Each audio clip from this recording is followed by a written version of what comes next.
députés et sénateurs, vous avez un rôle à jouer pour aider à corriger les excès du passé. Vous les collègues du Grand qui quittez les groupes armés, je vais le dire.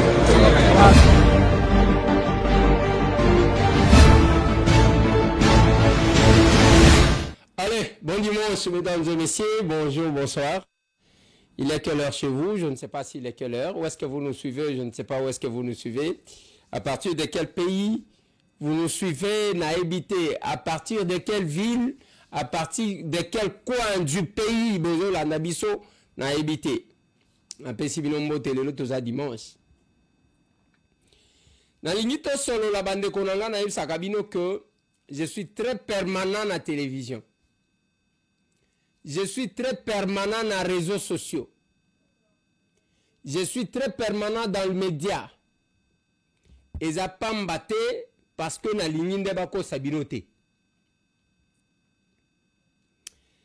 Les autres solo la ligne.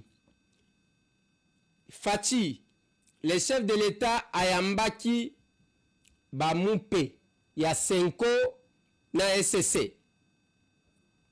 Basolo lini. Bayokamito, bayokanite. Dans ces numéros. Donald Trump a fait un accord de paix en République démocratique du Congo.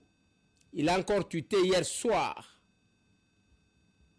avant de s'exprimer ce matin. Masolo. Nakozonge la dossier à Mouozi. Chef d'état-major ougandais na Kinshasa pour na la kakibino ki nakozonga na ba mwa maloba moko. Dans ce numéro. Tokobeta masolo ya indépendance ya RDC. 65 ans après. Oba capable ya action commune pour la République France. Papa taou nazoloba maloba nangaye landaka ba image affiche. Le 5 juillet n'adresse wana bozomona na affiche tozana Paris. Analyse ou étude comparative entre avant l'indépendance et après l'indépendance. Masolo. To solo liwana to sukisi na beteli bino likambu ya solidaire optique na beteli bino likambu ya action commune pour la République. Soki tozana mongonga bateli bino synthèse. Kamwa synthèse ya ce qu'a été la session de mars pour Nabiso l'Assemblée nationale. To solo li nengo na bongo to kabwani za dimanche ndenge na lupi. Bande konanga na lingaka ko comment on appelle cette interaction entre biso na bin. Nga na lobi bino bo réagir, nga na lobi bino et ça la ka bien. Na lobaki que bitumba oyo esili tobundaki tozalaki na Congo tozalaki biso mibale. Ngai na ndeko na ngai Israël Mutombo sango mokonzi. Libanda Aska Today na Kalonji Télévision. Bande ko bakomelinga balobi te ndeko Eliezer obosani batu misusu. Ezana Chala News, je vous lis ce qu'on m'a écrit. Bokolimbi sangai parce que peut-être na okaki kotanga batu nyonso te. Oui, Tchala News, Nenge Bakomi. On a écrit encore qui? Je vois seulement Tchala qui revient. Oui. Tchala News. Chancela, c'est ça? Je vais voir. Oui, Chancela Tchala. Balobeli, Pasteur Gili. Balobeli. Qui encore? Je vois la liste est là. Botindela Kitindela Kingai Batou. Jean-Claude Moubenga. Oui, Jean-Claude Moubenga. Balobi Moussou Zakinini. C'était news, n'a habité ce qui est Nani, je ne sais pas. Pasteur Gili Natangié. Nani Moussou, Botangela Kingai Batou, je ne sais pas si j'ai oublié. Chancela, j'ai déjà cité, oui. Il y a encore qui que vous m'avez cité? Jean-Claude Moubenga, Chancela, Pasteur Gili. Vous m'avez encore cité qui? Voilà. je crois, bon, je ne saurais peut-être pas citer tout le monde, mais bao bokomela kingai bango wana, il y a d'autres personnes, je ne sais pas si j'ai oublié.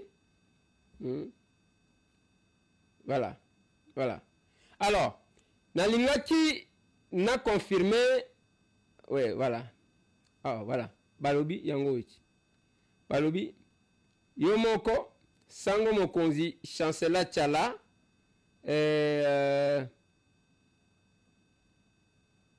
oui, Chancellor Tchala Aska Today Mubenga Kalonji Pichi Banda. Voilà, on m'a cité ça. Bravo à nous tous. Et ce que nous faisons, voilà. Bravo, bravo à nous tous. Bravo na bande konangai oyo na bakisi oyo peut-être natanga quitté. Mais pourquoi j'insiste sur ça? Bande kowana batangi babakisi. Si vous constatez, on commence à baza trop na politique. Mais il y a eu un silence coupable. Il y a des politiciens. C'est ce que je voulais ressortir. Mais na evitaka aussi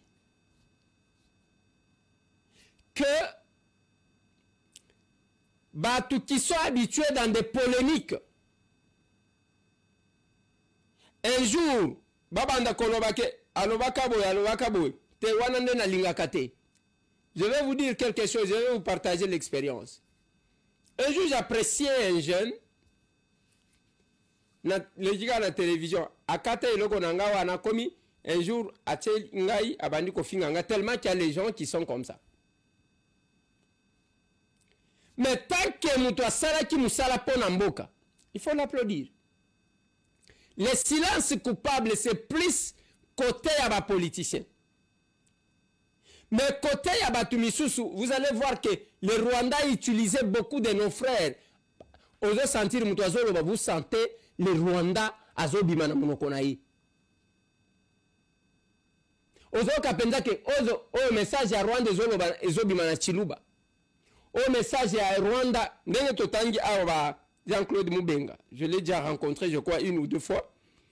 Chancellor, c'est une jeune sœur que je n'ai jamais rencontrée. Et je ne l'ai jamais rencontrée. Aska Today, oui. Kalonji, je ne l'ai jamais rencontré. Nani Mususu Batangi.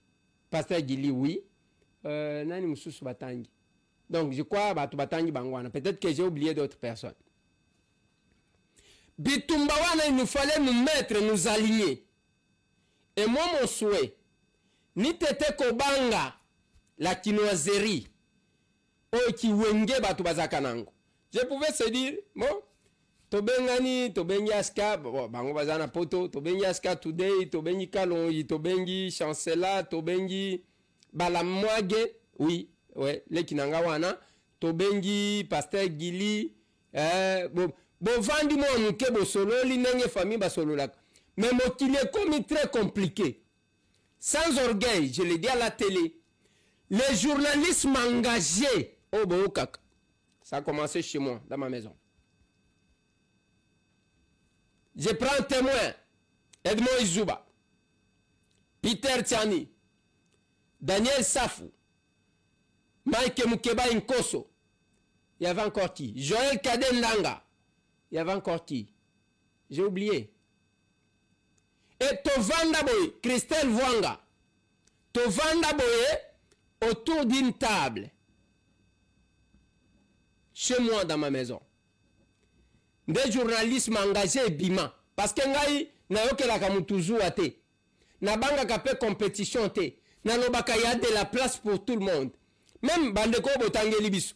Normalement, botozo kendeko na suka ya bitumba. Il ne faut pas que bato babundaki va subir makambo biso to subi ça. Qu'est-ce que nous avons subi? Tobundi sans espoir et à cause du pouvoir. Ce qu'on a le pouvoir en Zouami. Botala ba média ngo bazati kobunda. Quel est le média oyo ba puya ezomona na quand même que ebonga parce que tozo pouvoir. Nous to comme on pensait que ceux qui les lots tozana pouvoir. Bisonde to ko remplacer Télé 50. Mais quel est na ba cabinet na bango? Télé 50 pourquoi? Parce que télé 50 ezala ya Kabila ezalaki chaîne oyo batutu bazalaki kokimela pour faire entendre mais kende na bakabinet na bango okutaka bachaîne yango ya bakabila wana nde batie liboso et puis soki bakomi des fois na autre média soki balingi nde batie tokomi wapi télévision. Nous avons vécu ça. Et batu oyo nyonso botangi Sango Mokonzi, Aska Today, Kalonji, Lamwage, Pasteur Gili, Chancela Tchala, je crois nde bao botangi. Tokokaki ko vanda pour Jean-Claude Moubenga. Tokokaki ko vanda to réfléchir pour ne pas vivre makambu biso to viva. To bundeli batu. Après bao bazaki na ngambu wana bakomi ko wana biso on peut plaider pour vous auprès du chef de l'État. Voilà pourquoi jusqu'à aujourd'hui tokomi wapi o besoin monde. Eza parmi les chaînes accréditées de la présidence. Ça peine quelques ministères auto-utilisés par relation personnelle. Des mois en partenariat, il y a tantôt plus tôt. Alors ça servira à quoi de se battre si on doit servir les autres? C'est ça. Je reviens. Tout qui est dans l'actualité. Pour la lobaki na bino que ce n'est pas facile bande konangai na bitumba ozwa batu qui te soutiennent. Vous allez voir les gens qui t'apprécient. Mais soutenir. Et ça facilité. Discours, ozomona yo. Pendant nous doit soutenir yo. Bazozela ejo soki okomi soki nani batutu bakokoma badinga na yo. Batutu bakokoma batoye bana na bango. Batutu bakokoma batoye bazaki ko. C'est comme ça le monde. Parce que biso dozana na kacha bitumba. On a toujours besoin de votre soutien. Bande kolonga na lingito solo la tokende na makambo. Tokende na makambo. Lobby chef de l'État Félix Antoine Tshisekedi Tshilombo ayambaki senko na SCC. Ayambi bango basololi nini. Le chef de l'État les a écoutés. Atikeli bango tamba expliquer ba makambu na nyonso na bango nyonso. Après chef de l'État abandi kotelisa bango eloko ya malonga na bomo c'est d'abord aimer votre pays. Kolinga mboka na bino. Le Félix que vous voyez là, azamuto akolekaka un jour, mais ce que vous ferez pour votre pays restera. Fati. Et il n'a pas besoin que bolinga ye. Mais bolinga quand même mboka na bin. Nasuka, le chef de l'État lobby a co-désigné équipe au bako travailler na bango. Pour la makambu au bazanango. Qu'est-ce que maintenant moi je ressens? Quelle est l'analyse que j'ai fait? Avec tout ce qu'il y a eu comme déclaration. Vous vous retrouvez parce que ça ne pouvait pas marcher tant que le premier d'entre nous, le chef de l'État, a adopté Eloko Angote. Yango batambola toke pa Kagame, toke pa Oyo, pas de solution là-bas. Il fallait que les chefs prennent ça. Le lobby tomba ici. Mais maintenant, là où après change, Nabangona chef de l'État, moi la question qui me passe en tête, qu'est-ce que Moïse Katumbi va devenir? Je ne cesse d'insister et de m'adresser à Moïse Katumbi. Ce n'est pas de la bonne politique aux autres salles. Ce n'est pas de la bonne politique. Les lotikali kaka yo isolé na bakabila. Yo memaki manduki te. Si otikali associé na bato ya manduki, ceux qui ont tué, qui ont des comptes à rendre à Makila. Dis-moi ce que vous avez sponsorisé bango sans que toye. Si otikali na kawana, oya, ngaita mwende na zoloba. place azali ayebi tangu tobandi makambo ya union sacré babenga ye ya memi mutu babenga ye amemi mutu babenga ye ame oh ozomemaka mutu boye nini ngana tuni ye na lobi pourquoi chaque fois que le chef de l'État a besoin de vous olingi ko se faire accompagner za pona balobela yo ou bien ozana confiance na mokonzi te o moni eza lokola ba diviser na lobi yo moko ba ko rouler yo lelo place azali ayebi makambo wana zolo. Et nous sommes arrivés Basango après change avec les chefs parce que cette expérience là bakosala ngo lisute pour et salemi et simbité parce que le chef n'a pas adhéré à leur démarche. Rencontre na Kagame et Fouti Bangote mbongo ya Museveni et Fouti Bangote oh bazwa ki soti wapi et Fouti Bangote. Il fallait que les premiers d'entre nous adoptent ça. Le Trump a tweeté. Il ne cesse de se réjouir. Yanenga Silisi Bitumba Oyu. En République démocratique du Congo. L'intégrité du territoire national. Donc, Mboka Nabiso Mobimba. Ceux qui pensaient à la balkanisation, Bokoboka. Et ceux qui sont dans les territoires occupés, agresseurs, Bakonika Koluka, survie na Bango, le Rwanda et la RDC. Les 27 ici, bako signé. Qu'est-ce que vous allez devenir? On a expliqué qui bien le pourquoi Yamana Museveni. Alobaki lobaki papa na ya lobitika kosala makambo yu et kokute yo. Oh Félix c'est mon grand frère. Il est venu Yowana Kati Losako. Et pas il y a commandant suprême de la République démocratique du Congo. Le nomoni nanga azaki koreva mona akomi na kane lokola akanisa chika akokoma chef de l'État te ozamuze Laurent Désiré Kabila te. Okomona kana okokota te. Et aujourd'hui Bitumbe komi a survie parce que Nanga a craché sur tous les efforts qu'il a menés durant toute sa vie. Il a craché sur tout. Et qui rebelle pesi la kananjo to amutute. Et Kabila a raté l'occasion d'être grand. Parce que tous les chefs d'État, tous les anciens chefs d'État africains, baservaka lokola réservoir de la sagesse ya okata makambo ya bamoka mususu. Kabila a raté. C'est là que je vous ai dit. Vous pouvez tout dire. Et vous pensez que c'est Nazar. Kabila ya awa. Atambolaki. C'est faux. Bozo Kosa. C'est un hasard. C'est un manque de stratégie. Kagame a piégé et a joué. Yaka o même Mukumba na yo. A joué. Aux États-Unis, on parle de qui? Na Korwana Balobika Kembo. Il faut que les Congolais dialoguent pe to kochangwao. Le chef de l'État va désigner une équipe qui va travailler na ba sango et puis tozui dialogue tochango na palais du peuple.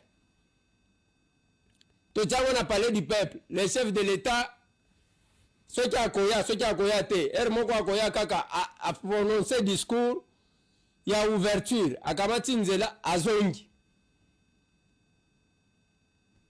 Yonanga zo avion yakara Gishasa. Kabila zo avion bakope kisa mutute. Les dialogues Soki et Kosalema selon accord bako signé. C'est sous l'égide du président de la République Félix Antoine Tshisekedi Tshilombo. Biloko batabombe kiwana kopo wane kufa nango. Et quand l'Ouganda, oui, neye bozolo baza batu moko toyebi parce que bango muto bakoti saki ba rebelle na Bunagana. Il n'y a rien à dire là-dessus. Et je l'ai toujours dit que l'agression est là qui va Ougandais na ba Rwandais. Mais ce qu'on va montrer qu'il y a un danger, vous allez blaguer avec les États-Unis d'Amérique. Au Conseil des États-Unis d'Amérique. Trump venait de parler, je crois on va vous mettre la vidéo.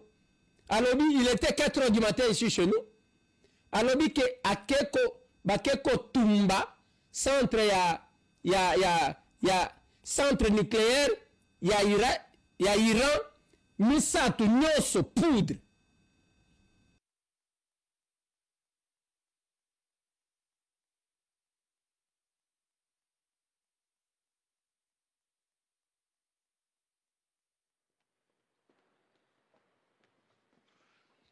Thank you very much.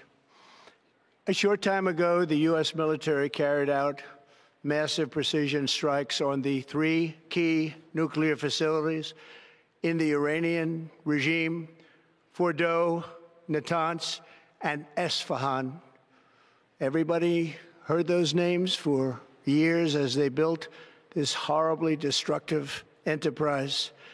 Our objective was the destruction of Iran's nuclear enrichment capacity and a stop to the nuclear threat posed by the world's #1 state sponsor of terror.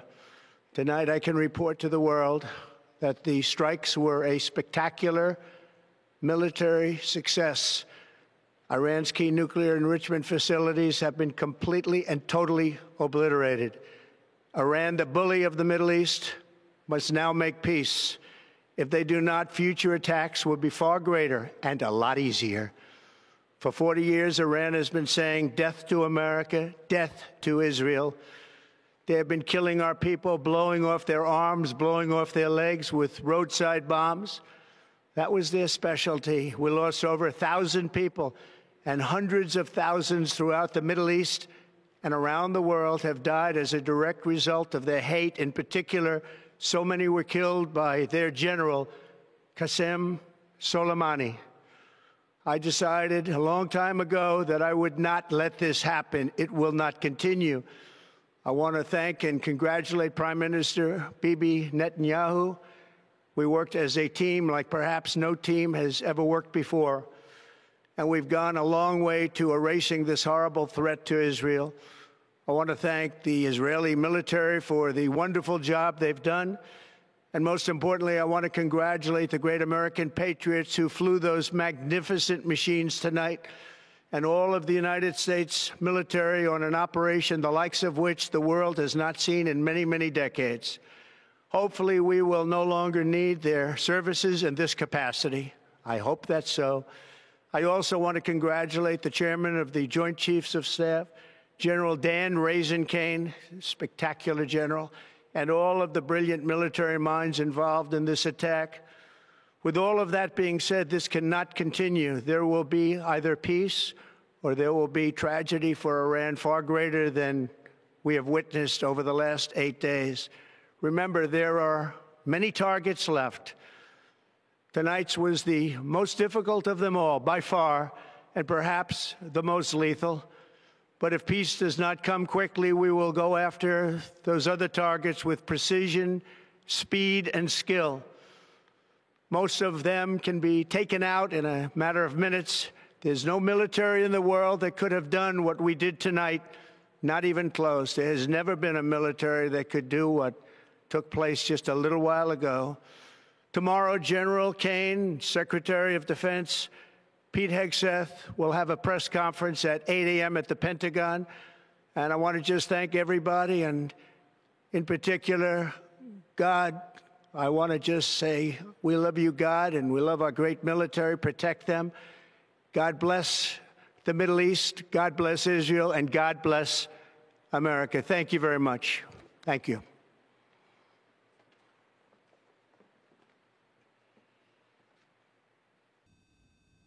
Et puis Trump a dit que nous sommes plus puissants, plus moins puissants que quiconque.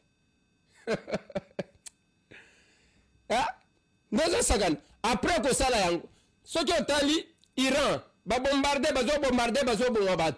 mais même Israël, soutenu par les États-Unis d'Amérique, ceux qui ont tali bazo ciblé, photo il y a 14 personnes. Ce sont les hauts dignitaires iraniens. Babomi bango soki na mutuka ta babomi baye awa babomi ta balobi même chef na bango to yebi place azali. Ça c'est Trump qui dit to yebi place azali mais to lingi ko boma yete. Nous sommes plus loin puissants que quiconque. Kaka Rwanda o ndako résister bato wana bazo telema kuna balobi ni bango kama bananyambi à États-Unis sema utok. D'abord toi là tu représentes quoi devant le Rwanda? Aux à genoux. Et quand vous voyez le président américain, Trump se réjouit tous les jours, Yoko Yakocha Musapi, Okozikati. Bitumba Sil. Et aujourd'hui, l'Ouganda oyo bakotisa bango na Bunagana balobi ifo tobanda opération conjointe ya kobanda Bunagana ti tokoma ti na Goma. Ça veut dire que Muozi aye koyebisa chef de l'État ke limbisa ngai nazaleki na yo eza makambu tout ça bato oyo tokoti kosala quelque chose ensemble. C'est ce que ça veut dire. Pour ceux qui ne savent pas, erreur de stratégie. Vous pensez, je vous ai toujours dit, ne vous trompez pas. Le chef de l'État que vous voyez là, non,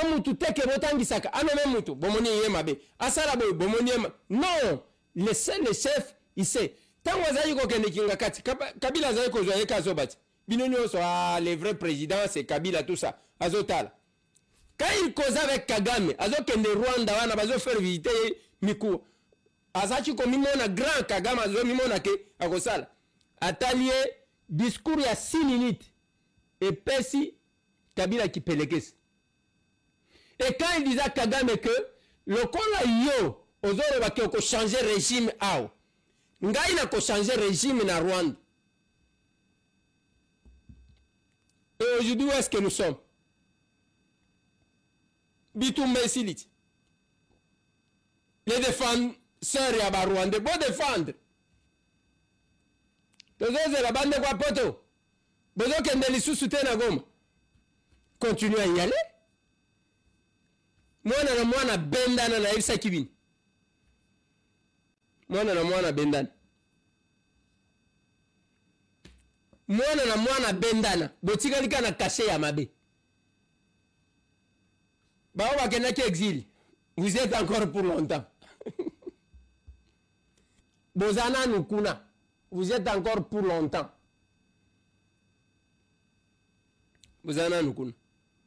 Bokaika kandengwan. Yamuna zokamo. Moïse Katumbi Chapo. Lika munini. Yo mutozala ki na bonne position. Nte, ok na yo. Nanoba ki na yo bime. Finalement, ya yo politique ozo sala. Olinyi ba décerner yo médaille ya les grands fouillards politiques. Ou bien il y a spécialiste dans l'exil. Au Kokenda ka exil combien de fois? Sous Musée ok exil. Sous Joseph ok exil. Sous Félix c'est pas possible. C'est pas possible. Donc batunyo so bazama be yo ka no za malam. C'est compliqué. C'est très compliqué. L'honorable Christelle Vwanga Kutanaki n'est un grand débandade. Je vous propose de le suivre avant que je ne termine mon émission. Bon, honorable Lukingai, na Luki était meilleur Lukingai. Local Bosso na félicité pena yangwana, batakotsa pena na boko bangwana. Et batakofote bangwana. Bon, pona likambweleka kiawa, nazalaki na ndaku, nazoka kaba makelele batu, batsoli. Eo koma nga ba 7h à 8h na moté me simbité naza congolais na kokotika ndeko nanga congolais akufa boyete na paso ezo sa biso batu ba akufa na este na pasu wana to mona ngo lisusu na misu na biso en tout cas na sepele na ngote na mikabaki na ya kosunga bandeko na ngai ezaki mbulo ebetamaki samedi ebeta epena makasi mbulana na ye na singa colonel akangi nzela alobi moye mutale kaizate pona maeza makasi na ye na singa nanga na ebisi colonel nabi na ye pona nasala musala ya ko zwaba ndeko nanga yo bazali awa apo ya ebisi nga alobi okosala ngo na nini na kindoki to na nini nabite papa na osala na okoka ali bon ça va courage mais soko okoka te loba vérité. Ah, na sala kio na koka ko sala na nde bomona na bilili en tout cas local liboso to kumisa na nzambe liboso pona bato ana bakufite na degra mai wana papa na zoebi sabino ezaki ndenge mususu ezaki pena ndenge mususu titangu na ye ko zwa bango bomoni pe na bilili na zui na récupérer maman na récupérer pe papa titangu baye ko bimana tokena bango si bakei ana tikali en fait na remercier honorable en tout cas longonya mama kotika biso te bato aboye faut ko soutenir biso boye en tout cas boye ata na moni likambo mususu boye faut na mi pesa kande na mi pesi boye nde ezalaka. En tout cas merci mama nzamba pambolo abakisa nazaki pete na idée ya muta futanga non nazaki na idée wana teke muta futanga apesa nga mbongo pona na bikisa bato ya nini nango na luka na bikisa ndeko na congolais apesa nga mbongo te nazaki kaka nakende koyede ndeko na ngai congolais ti bomoni na risque na bakure ezalaki basinga courant nde bomoni wana basinga courant ezalaki nzamba likolo alingaki teke tokufa omoni na ye nazwi bango na bimisi bango en tout cas pour nazaki nango oloba wana. On plein de succès à maman Christelle Vwanga, plein de bonnes choses. Tous qui surpris les lois à maman qui tient le terrain. Ayo visiter ndeko moko asunga ki batu bazwa problème na mai. Ça papa yaka, papa ngoye. Papa ngoye, papa yaka. Papa ngoye. Donc mutu na bete lisolo ye. Donc et ça lui on deni ni mère et moi qui tipene na terrain tout ça. Bon. Na ngana ndima iteke mère akoya. Donc mutamala moi ebana kaka. OK. Amoni habité ngamoko na kende na folo ba bien abanena oyoka amoni habité fonga mona kita ça lui au plaisir ça nous a plaisir bato ba landa biso to confirmer bino oza mbali boso te zango comportement na yeso problème akita sur terrain azui ba problème na biso pe amenyango et puis à moi si o alobaka na katia mibali non rien à dire. Merci beaucoup à maman Christelle. Continuez boy. 2028 sous. Toi na yoyondo ba ebiso. Merci. Voilà. La reconnaissance. Il y a tant aux sala quelque chose. Biso to sala ka politique à Nengwan. Ce n'est pas au Mathieu Matibato. Té. La reconnaissance. Féliciter, reconnaître les gens. Bah oh, bah Sungaya Tanelo Komuke, il faut le reconnaître. Félicitations honorables. Joyeux anniversaire à toi Didier Kikou. C'est ton jour. Le Kinangai Otozanae, depuis 2007 que je suis avec Didier Kikou. C'est son anniversaire aujourd'hui. À la Mouki Tongo Tongo, il est allé voir son père. Papa n'a souhaité joyeux anniversaire. Debo et moi, na malamu azalaka. Joyeux anniversaire, joyeux anniversaire, joyeux anniversaire, Didier Kikou, joyeux anniversaire. Alors que c'est en famille, je suis là avec mon père, mon géniteur. Je suis fier de toi. J'ai une équipe ya batu baza très constant. Baleki nangana zakana bango. Nzala bakufaka na kaka. Pas si baza kanango. Mais ils sont toujours là. La constance a toujours payé. A toujours payé. Joyeux anniversaire à toi. Bandeko na zo sukisa émission pour na lelo. Et donc on a koti koyebisa bino. Eza que l'histoire du Congo est en train de s'écrire. Ceux qui osent en arrêter à l'écriture est alio. Mais venez vers les capables. Tout comme histoire. Bino bande ko en France les 5 les capables organisent une activité ba numéro zawana boko benga. Mais awa chaque samedi to kutanaka de 9h à midi. Même hier on était là. Bao ya lomami bazakuna. Bao ya kindu bazakuna. Et c'est l'unique Baoya Kikwit Bazakuna. Nous écrivons l'histoire, nous prêchons aux gens. Nous n'avons ça la pour Namboka Nayo. Venez nous rejoindre. Donc, on était dans ma Mboula, pour rien.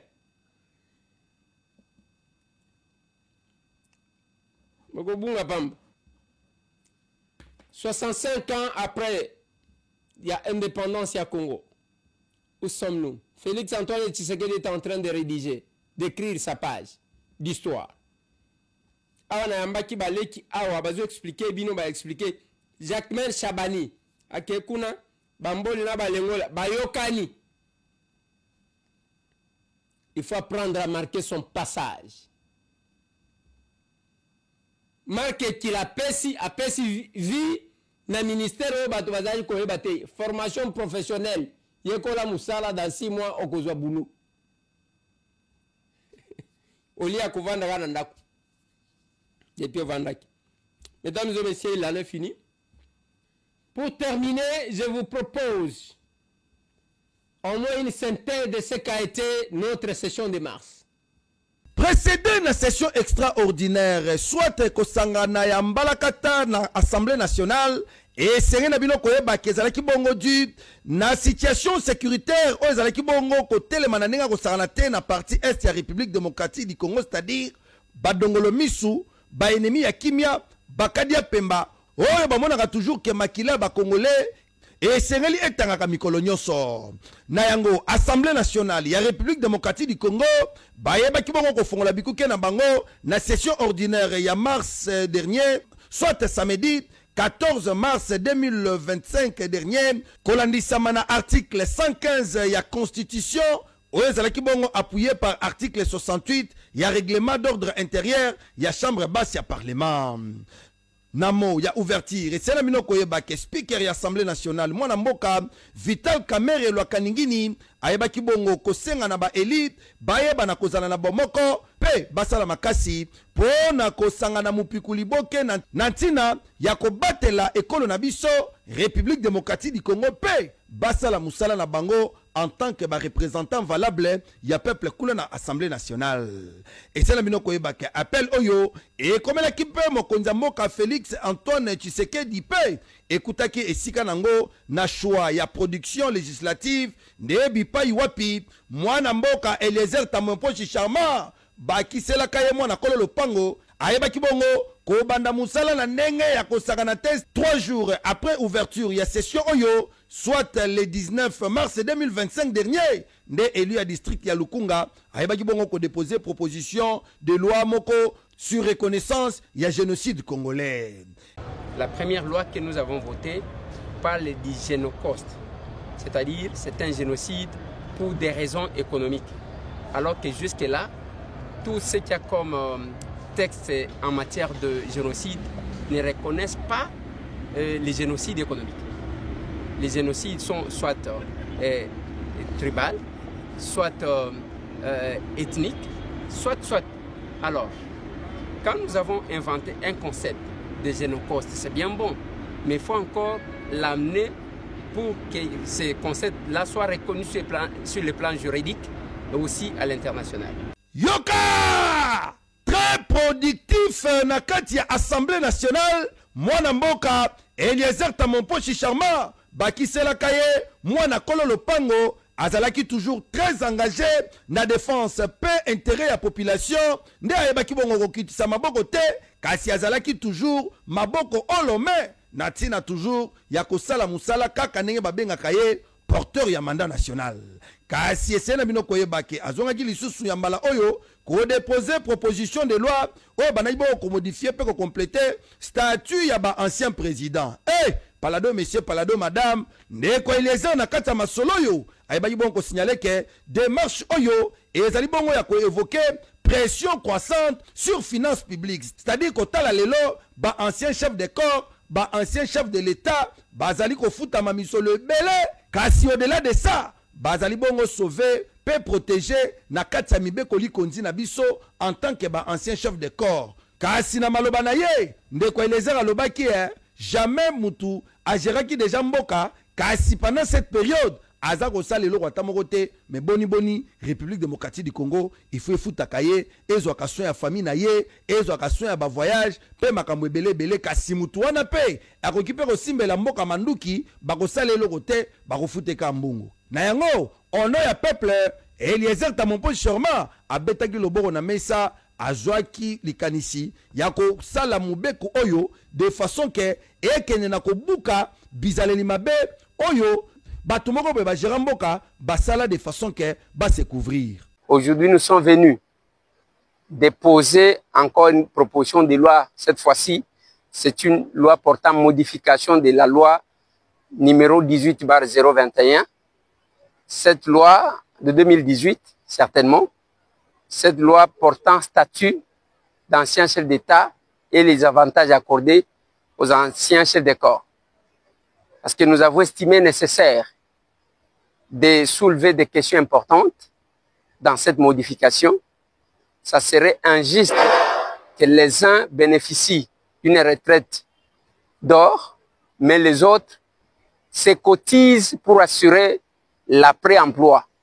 Mais il y a quand même un groupe d'individus qui bénéficient des avantages parce qu'ils ont été chefs de corps, parce qu'ils ont été, je ne sais pas qui, les avantages durant toute leur vie d'être pris en charge par l'État congolais. Cette proposition de loi, comme vous savez, les anciens chefs d'État, selon l'esprit de cette proposition de loi, sont vraiment les intouchables. On ne peut pas les poursuivre. Ils peuvent mener la rébellion. Aujourd'hui, nous avons l'exemple de Joseph Kabila, et qui est là en train de se pavaner contre son pays. Mais il y a les avantages qu'il est en train de toucher. Sérieusement gardé, toute sa vie, il doit être pris en charge, alors que lors de l'exercice de leur mandat, ils reçoivent les salaires décents pour combler leurs tâches. Ils peuvent s'organiser. Kasi toujours, na misala na ye, en tant que législateur, Eliezer Tamompo Chicharma, visiblement inquiet. Moi, na Kolo Lopango, ayebaki bongo, au cours ya plénière, il y a 17 avril 2025, pour na ba disposition nécessaire, na we talibongo soins de santé à ba élus nationaux, abetaki le sous-société. L'article 116 de notre règlement d'ordre intérieur, honorable président, ezopesa certains droits des parlementaires, honorable président. Parmi ces droits-là, il y a la question, il y a soins de santé, honorable président.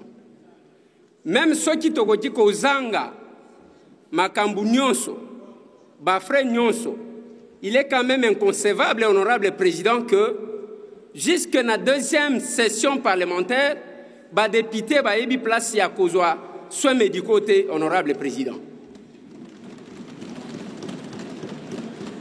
Même pour je ne dis pas que je suis malade.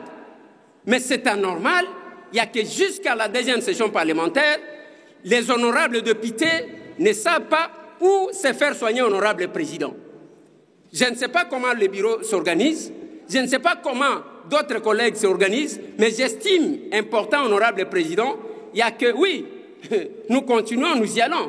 Tous les autorités budgétaires, ceux qui ont un effort de guerre, ceux qui mbongo ezomona na te toboite mais tokobanda kobimisa mbongo ya kokunda soki bato bakufi kasi asukaki wana te po mobembo ezali mulai makasi ndeko Eliezer Tamompo Chicharma ayebaki lisuku intervenir na nzela ya motion moko initié par moko ya ba collègue na ye député sur construction anarchique que soit bitonga tonga na ville ya Kinshasa oyo esalaki bongo badega na ndenge ya kosakana te kasi ndeko Eliezer Tamompo Chicharma très actif kazalaki ayebaki bongo kosignaler ba espace ebele oyo bayebaki bongo kotonga bitonga tonga kasi asignalaki kaka ndenge boyebi ke espace ya Oasis oyo akankokolo palado monsieur palado madame niveau l'état ayebaki bongo kotika légèreté na dossier oyo esika oyo nde esika ifalaki mai elekaka facilement kasi kokamwa lolenge kani batikeli bandeko oyo batongi na bango mais bazipi baka niveau pe bazipi esika munene oyo mai ifalaki eleka. Honorable président, honorable membre du bureau, estimés collègues, tozo pesa bureau na biso merci parce que ba comprendre que motion d'information est la solution T. Il faut que tout na bao ba geraka au quotidien parce que bazo répondre biso. Honorable président, namoni tozo mata tozo kita. Na kotsaka question orale avec débat ndenge na lubi o bobo ya ko aligner. Mais likambo eza musika te. Tozo lela inondation na Kinshasa na ba érosion pourquoi? Parce que l'État qui devrait exister dans ces domaines n'existe pas. Depuis Mobutu Akenda Totonga Siteni.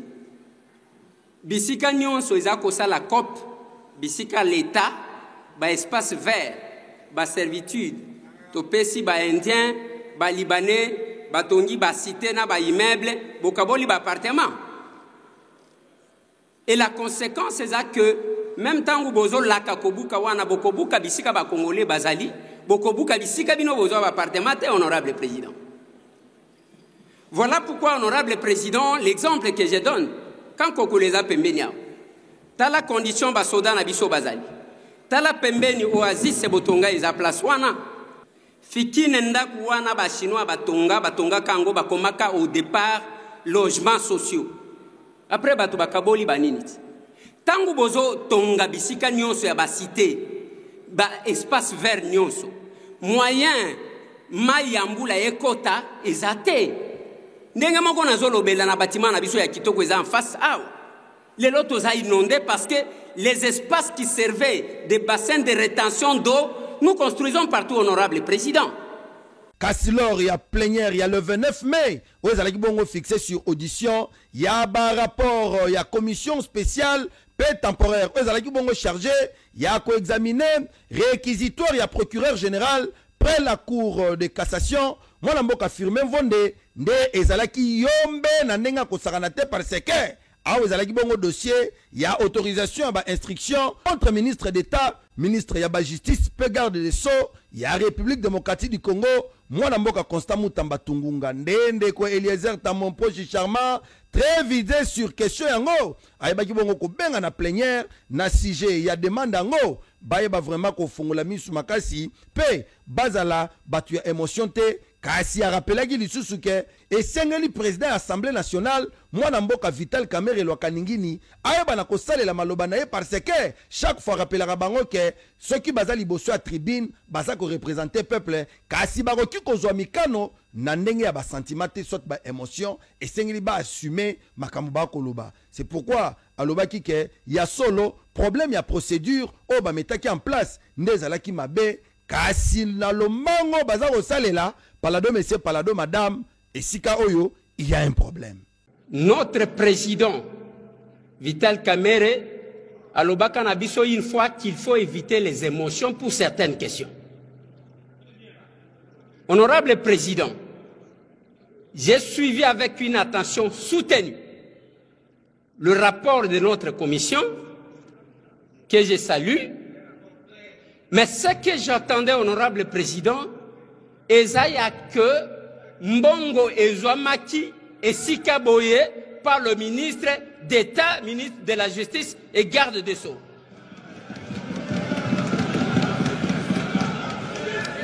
Honorable président, nakati ya rapport oto uti kolanda. Ngai na yoki biloko mibale honorable président. Eloko ya liboso eza ya société. Eloko ya mibale eza ya procédure. En matière de passation de marché, honorable président, sur le plan de la procédure, ce qui m'a a péché, sanction et zalakaya ko annuler marché.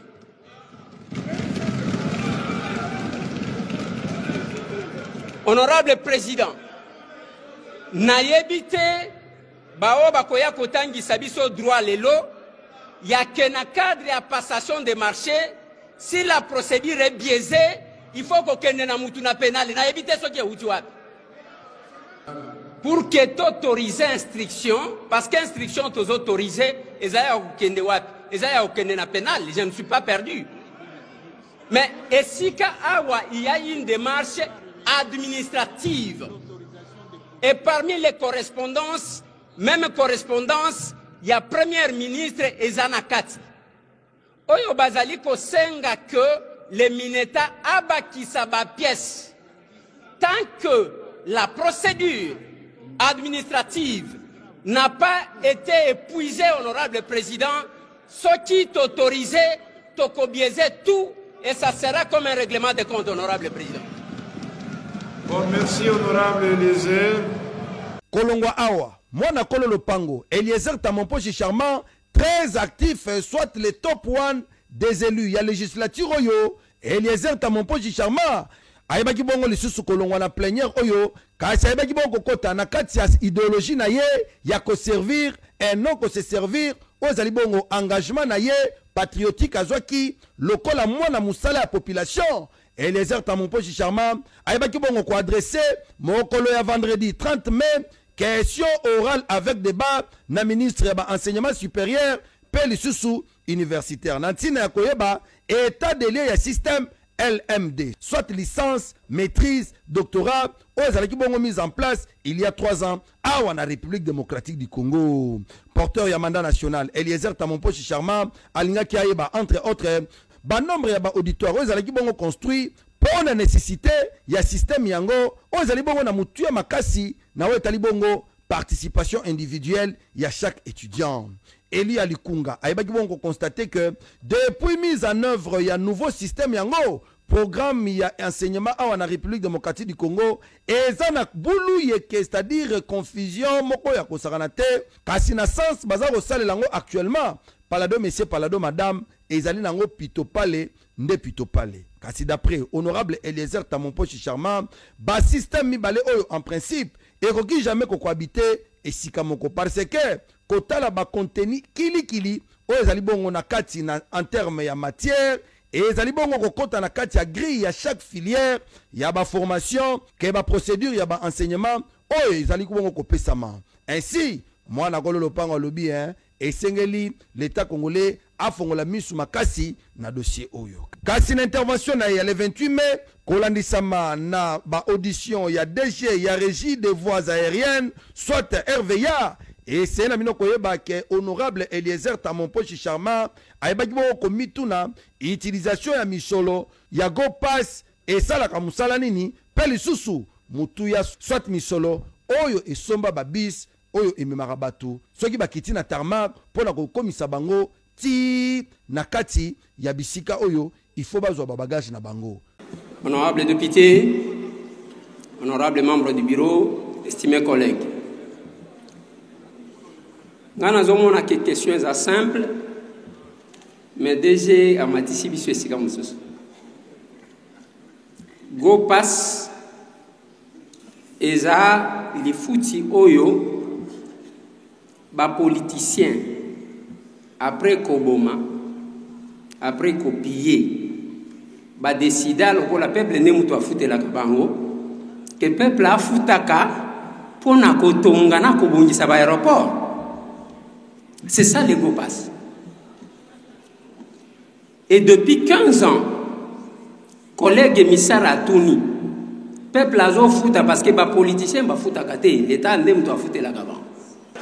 Mais eloko na ye ko kamwa nazaki cause la na réponse à DG. Alors que depuis 15 ans, oyo go pass ezali ko futama na nombre ya avion na nombre ya passager bota la ba aéroport totongi yangoy eloko na moni te nde yango wana. Honorable président na document oyo déjà pesi biso alobeli makambu ya machine pona kozwa ba bagage. Mais quand vous constatez, collègue Carlia Outikolo Bangwawa, je sais qu'à Trisha on a papier nanga, honorable président, c'est l'unique aéroport il y a que Moutouso qui a quitté, à cause ça pas moins de 2 heures pour n'avoir bagage naïe. Si comme bongo a comme l'émission ya que basomba machine, et ça la kanamokili nini. Honorable président, honorable membre du bureau, estimés collègues. Tant que vous avez ce document parce que vous avez fait je prends un petit moment à Kotanga. Mais nous avons fait un chair de poule, honorable président. Nous avons fait un biso que basomba bis oya minene wane me makabiso 5 et biso wana basomba ngona montagne basomba ngona 1,886,888 na euro pour na 5 bus. Na sali calcul honorable président. C'est-à-dire bis moko biso to sombiango na $325,000 325,000 euros président. En d'autres termes, Babis wane me makabiso na aéroport to somba ngona $400,000. Chair de poule, mboka ngo to linyango to linyango te. Deuxième constat, honorable président, na document ba pesi biso ngate mtu na yaki nango. Monsieur le DG azo ebisa biso makambu ya clôture bazo sala na aéroport ya Lwano na uti Lubumbashi. Boyebi ke clôture wana mbongo bazo bimisa yango eza combien? Eza 7 468 000,542 $. Pour la clôture wana kaka ya aéroport ya Lwano. Honorable président, honorable membre du bureau, estimés collègues, misulanga ekwe na likambu mususu. Ekwe na likambu ya ke batu oyo bazo sala surveillance, ba consultant bazui pona ba surveiller kaka misala wana bazozwa. Consultant wana bakofuta ye $1,886,000 américains. Si on a mis tout consultant wana za congolais ou bien zaka bato bazwaka.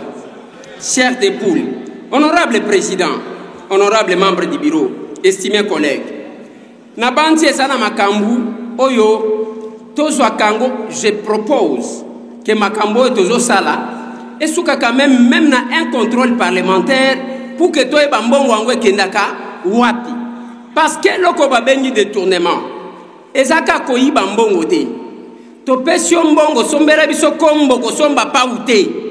Kasi tangu dossier ya RVA esilaki mwana kolo lopango très actif kaka ndenge tota ko signaler kazali bongo le top 1 ya législature oyo na kati ya Assemblée nationale. Eliezer Tamomposhi Charmant tango ekoma kibongo makambu ya CESAC kuna na Assemblée nationale kaka ndenge boyebai ke mwana mboka Christian Bosembo azali bongo président CESAC azwaki mokano ke mutu nyonso tu akosala apologie ya Kabila soit ya ba Rwandais ainsi que ya bato PPRD à travers ba médias République démocratique du Congo akokanga mape akozwa punition na ye kaka ndenge longo baninde ndeko Eliezer Tamomposhi Charmant ayebaki bongo kosenga na baninga na ye bayeba ko adopter texte yango parce que ezali bongo na motu ya makasi surtout pendant période oyo toza kolekisa awa na République démocratique du Congo relative na bitumba oyo ezali bongo imposé par armée rwandaise. Et la presse ndenge tozali kosalela yango na mboka na biso, on va au-delà de ce qu'il fallait faire. Laissez ça qu'aujourd'hui, et ya kobota manasima ya haute autorité des médias. J'étais journaliste dans cette ville.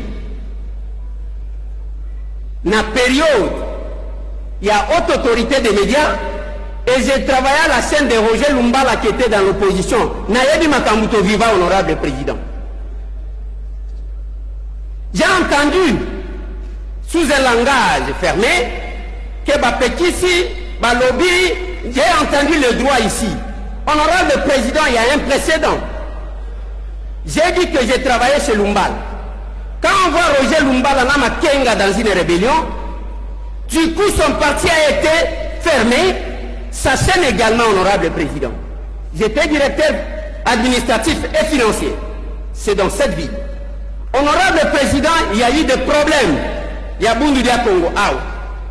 Bundu Dia Congo a été fermé. Et il y a Kobotissa, Bundu Jamayal.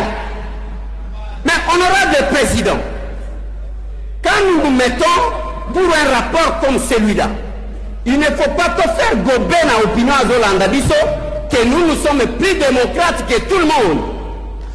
Dans les zones occupées, honorable président, dans les zones occupées, si les médias n'étaient pas d'une importance capitale, Top Congo qu'on vient de citer ici a été coupé dans les zones occupées par les adversaires parce que à travers Bango, il faut remonter moral, il y a des zones occupées, honorable président. Mais ça m'étonne quand on vous montre on veut nous montrer qu'on est contre la démocratie. C'est comme si la démocratie, on ne comprenait pas c'est quoi la démocratie. Honorable président, honorable membre du bureau, estimés collègues, notre pays est menacé. l'autorité de régulation ndenge babengi et gouverner c'est prévenir. On ne doit pas attendre que comme à Kao de mutoya koya lokola ba sapeur pompier bayaka soki ndako ezimoto. Et le CESAC a tout intérêt, ce que j'ai moi entendu personnellement, de prendre des dispositions de manière anticipative pour empêcher que l'armée numérique de nos adversaires puisse renverser la tendance, honorable président. Et bongo, mokola le 12 juin, Eliezer Tamomposhi Charma, liboso ba élu, aïbaki bongo ko tele mais la paix kozala très inquiet na blocage yaba initiative parlementaire kili oyo ba yabaki bongo ko déposer po asiala ikutuke président Assemblée nationale abanayi ko lobake azana 52 contrôle parlementaire ozalaki bongo ko bloquer nanu na kati ya tiroir na ye. Nazo comprendre lisusu makambu oyo zo le kawate. Makambu c'est par rapport à nos initiatives, honorable président. Depuis que nous sommes là, nous constatons avec regret que bah, initiative belé tozali ko déposer soit ezo bunga ezo koma esike senyeli ko komate pour qu'elles soient alignées comme d'autres initiatives, honorable président. Non, attendez, vous nous applaudissez pour rien. D'abord, j'ai dit à votre président des groupes parlementaires, honorable Eliezer, ce que vous ne savez pas, qu'en principe, nous aurions pu vous envoyer au comité des sages. Pour la bonne et simple raison que vous êtes permis d'aller engueuler les gens de la direction des études. Depuis quand et dans quel règlement on dit que le député doit aller à la direction des études, dire qu'on doit traiter mon initiative avant celle de toutes les autres? Non, ce n'est pas ça, président. Vous voyez que vous avez ouvert la boîte de Pandore. Non, président, là vous... Ouvrez les micros là-bas. Oui. Après indignation naïe, président de la chambre basse du parlement, père rapporteur Bayabaki Bongo, ko s'engager pour nous rassurer que et Sengaline de Eliezer a la mutuna que collaboration et que la makasi entre ba élus na bureau na bango, c'est-à-dire que Sengali confiance et à la penza makasi. Honorable président, je vous connais un sage d'entre nous. Honorable président, vous n'allez pas prendre position sur une version des faits vous relater. Je suis à mon deuxième mandat. Je sais comment les choses se passent. J'ai déposé plusieurs initiatives. Natiki ango na bureau na yo. Tangu na zelie monanité oyo yaki sima balinye yango. Na kei na bureau na yo. Na komi na bureau balobi te ezabi sote. Initiative ya contrôle eza et pas deuxième vice-président. Je suis parti là-bas, honorable président. Balobi to tikali komona yango te. Bamso balobi te kende kota lango na bureau d'études. Voilà ce qui m'a mené au bureau d'études.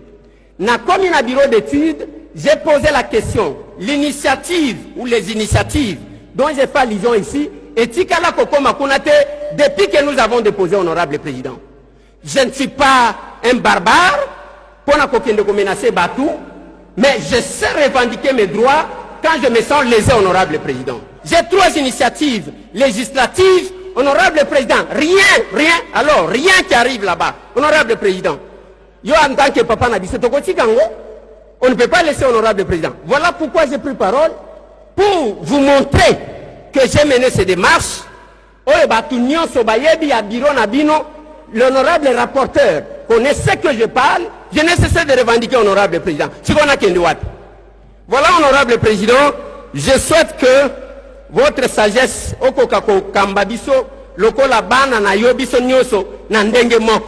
le règlement d'ordre intérieur est lobby que initiative, ce n'est pas ce que nous constatons, honorable président. J'ai dit, honorable président.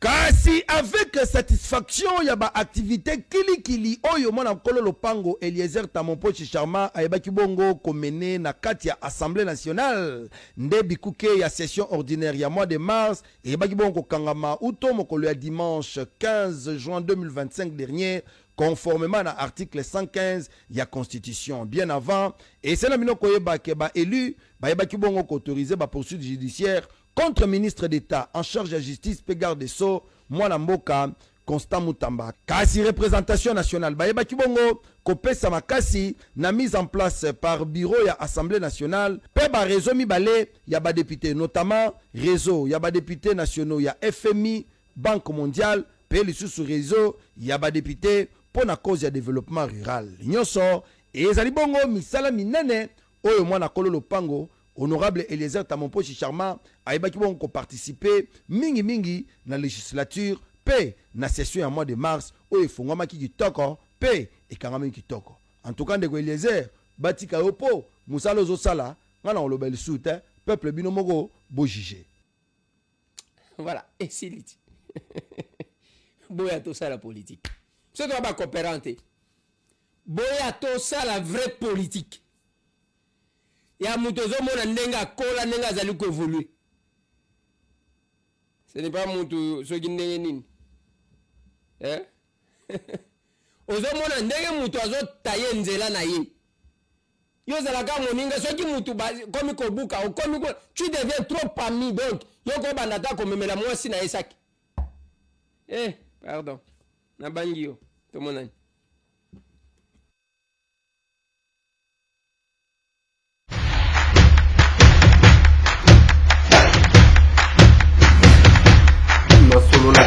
Honorables députés et sénateurs, vous avez un rôle à jouer pour aider à corriger les excès du passé.